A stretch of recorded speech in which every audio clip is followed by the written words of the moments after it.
Hey kawan, welcome to EDCReady. Today we are doing a full disassembly of this knife. This is the Ferrum Forge Stinger in OD Green.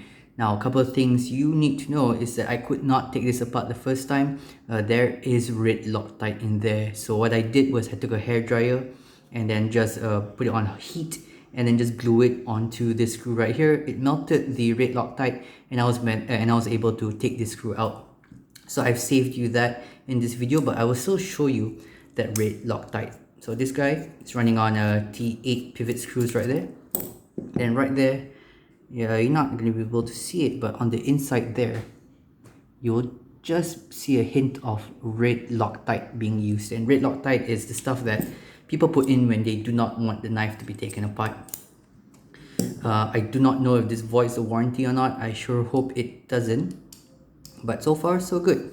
These are T6 screws. So this guy comes out. Now you are going to need, and the T6 screws are using blue Loctite. So I don't know why they use blue Loctite on the small screws but red on the pivot screws. Now to take this knife fully apart, we gotta take apart the clip. Gotta take the clip out, and then that is out. Put that here. And then the screw right here is underneath the clip, which makes it tricky. So it means that now we always have to take apart the screw, even though it doesn't really screw into anything. Alright, so this is just a G10 on this side. Here we have a little cutout for the liner to go into once you push it out on one side. Now let's just wipe it down. Now under here you have these screws. Now these screws go into the back spacer here. So you're going to want to pull out these screws. These are also T6. There we go. Quite a bit bigger. Are these T8 though? They look like they could be T8. They're pretty long. So that's a sign that it goes all the way through. And also see there, blue Loctite. So I don't know why they have to use red Loctite in the back there. Are these T8s? No, these are definitely T6 screws. So as you can see, the difference with blue and red Loctite is that blue Loctite, you can just unscrew it using your fingers, using the strength that you have, and then it should come out. Whereas with the red stuff, you're going to have to use some form of way to break the Loctite. Yeah, there we go. And from there, the guy should just open up in your hand, like so. There we go. So the action out of the box is quite gritty. I don't know why it feels like there's a lot of bumps in the pivot area. It might be because it is not smoothened out yet. It might smoothen out over time. And what we have here is a nice bead blasted finish. Now, this knife is made by the We Knife Company, aka the Civivi company, which is why it has a very similar liner style to the Civivi McKenna which I had before. What do we have here? We have some nice skeletonization, which makes the knife very light, and indeed it does feel very light. You also have a ceramic ball detent right there for the blade. We have we have bearings here, stainless steel ball bearings. They don't look like, it doesn't look like it's in too bad of a shape, so I don't know why it's quite gritty coming out of the box, but we're gonna clean it anyway. And the bearings here fall into this little divot in the blade right here. Clean that up, clean up the detent ball path right here. Yeah, and then you can also see the path where the bearings kind of roll around in the center of the blade here. Now there is no detent ball ramp here, which is unfortunate. It would have made the action a little bit smoother going up from the detent, going up onto the tang of the blade. But no worries, just finish cleaning up this guy on the inside. I have carried this guy for about a couple of days before I took apart this knife, mainly because I could not take it apart on the first day. So I just want to see what's up. Is this, yeah, so this is just a little stop pin. It just sits in this little cavity in the liners on this side. So again, huge skeletonization, or a lot of skeletonization on this side as well. And the pivot, as you can see, is non-free spinning because it is a triangle pivot in a triangle hole, so this guy doesn't spin. Very, very nice. Okay, so now that everything's pretty much wiped down, let's reassemble it. We're going to use a little bit of breakthrough lube to add a little bit of lubrication to see if we can smoothen out that action. There we go. The detent is not an extremely strong detent.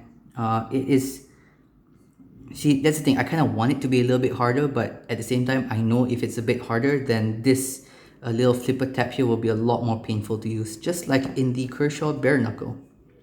Okay, I'm gonna lube up this side here, this side here. Okay, make sure we get the right side up. Add a little bit of lube there.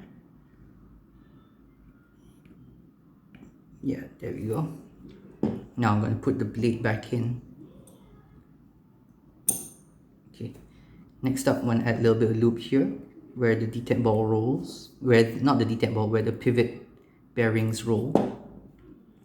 And then a little bit more on the top right there, just to reduce as much friction as possible. There you go. Stick it onto the stop pin. Next thing I want to do is have a little bit of lube on the path of the detent ball right here into the detent ball hole, and just on the detent itself, just for extra measure. So we want to put the back spacer in first. I believe it goes in this way. Now the back spacer doesn't have any kind of any metal on the inside, so these guys are long because it screws into the metal on this side right here. So it doesn't really screw into here, it screws into here on the other side, which is why when you push it in, it protrudes all the way out, like so. Right. So now all we gotta do is reverse the process. Bop, bop, bop.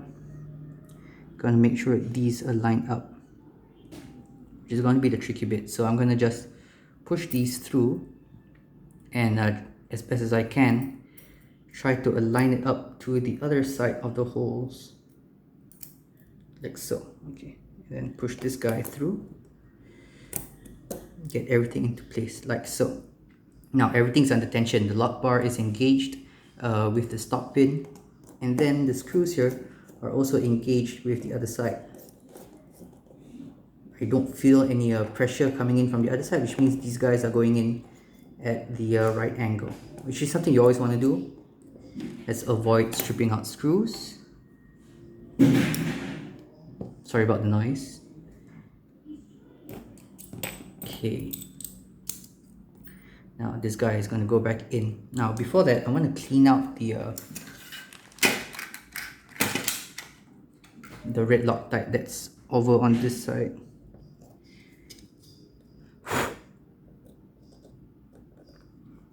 Just clean it up a bit as best as I can. It's not a lot anymore since it kind of just melted off.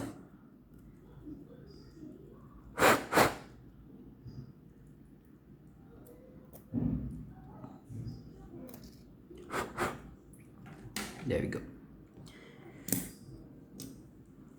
Alright, now let's put the pivot back in. And what I'm going to do next is, because the tension on the blade actually comes from the screws on the inside, which is there, I'm going to try to adjust the blade first without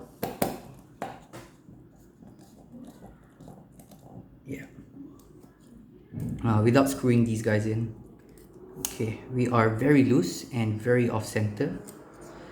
Let's just tighten up this guy a little bit. We are now at maximum torque, and at maximum torque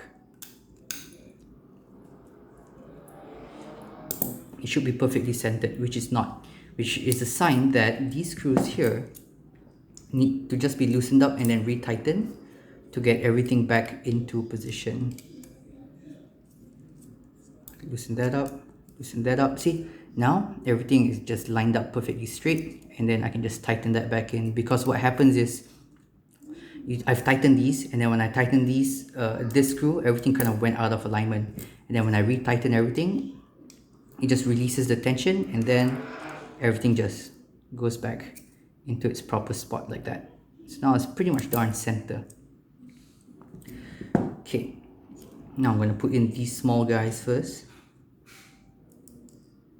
These are for the scales. Small screws, T6. Okay. These screws are flush fitting, and then the screws are tiny. These are like Benchmade bug out tiny screws. So just got to keep that in mind. There we go. Let's check the action. Alright, that is a lot better.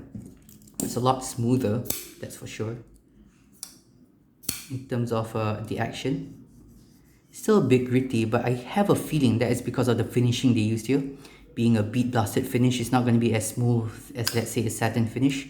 So I'm hoping for that to smoothen out over time. But we'll see as I carry this, and then I'll give the review. Okay, let's see if I can just loosen up the pivot just a little bit without introducing any blade play. Okay, no blade play. Try that again. No blade play. How's the action? Smooth. See how much more we can get away with.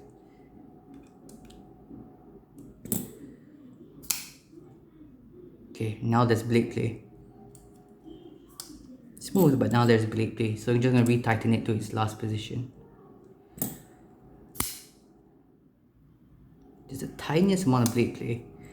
Tighten it just a little bit more. Alright. No blade play. Last but not least, gotta put back this this screw thing, which has kind of gone out of shape a little bit. Okay, how am I going to do this? I'll just shake it back into place. Come on.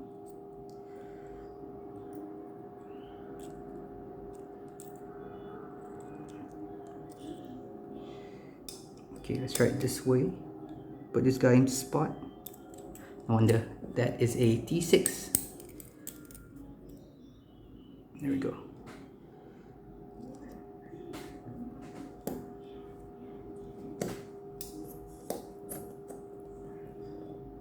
And then yeah. Alright. Clip secure. Action is, in terms of detent, it's just the same. In terms of grittiness, still there. See if more use can help reduce that. But in terms of how easily it falls shuts, it has improved. Now, it is not as good as my ZTO 450 CF, but then again, that is about twice the price of this guy. Okay guys, do let me know down below if you experience any red Loctite in your life, and what do you do to fix the red Loctite issue. As for now, I'm going to carry this some more and find out more about it for the review. Thanks guys, and stay ready.